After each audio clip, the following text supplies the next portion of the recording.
কিছু কিছু সময় আমাদের প্রকৃতি আমাদেরকে এমন কিছু দেখায় যেটা সত্যিই ভাবতে হয়। দেখুন, এই কলা গাছটির মাঝ বরাবর কাঁদি বের হয়েছে। কখনো কি ভেবে দেখেছেন কেন এই কলা গাছের এভাবে কাঁদি বের হয়? একটি নাই, এ বাগানে বহু গাছে এরকম কাঁদি বের হয়েছে। এই কাঁদিগুলো কিন্তু বিক্রি হবে না, এগুলো কৃষকের বড় ধরনের লস। মূলত কেন এ ধরনের কাঁদি বের হয়, অনেকের মনেই এই প্রশ্নটা জাগে। আজকে এই প্রশ্নটির উত্তর দিব। দেখুন, এ ধরনের কাঁদি বের হয় মূলত অতিরিক্ত পরিমাণ জমিতে রাসায়নিক সার, যেমন ধরুন সালফার।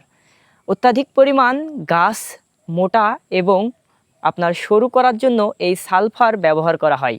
যখন এটা অতিরিক্ত মাত্রায় ব্যবহার করা হয় তখনই ঠিক এরকম গাছে আপনার ফেড়ে কলার কাঁদিগুলো বের হয়।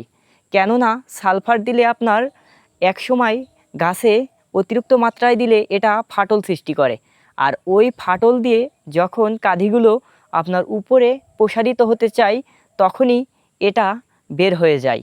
তাই যে সকল কলা চাষি ভাইয়েরা আছেন তারা অতিরিক্ত মাত্রায় সালফার ব্যবহার করবেন না, এবং বিশেষ করে যেই সময় কাঁদিটা বের হবে ওই সময়ে কখনোই আপনারা সালফার ব্যবহার করবেন না।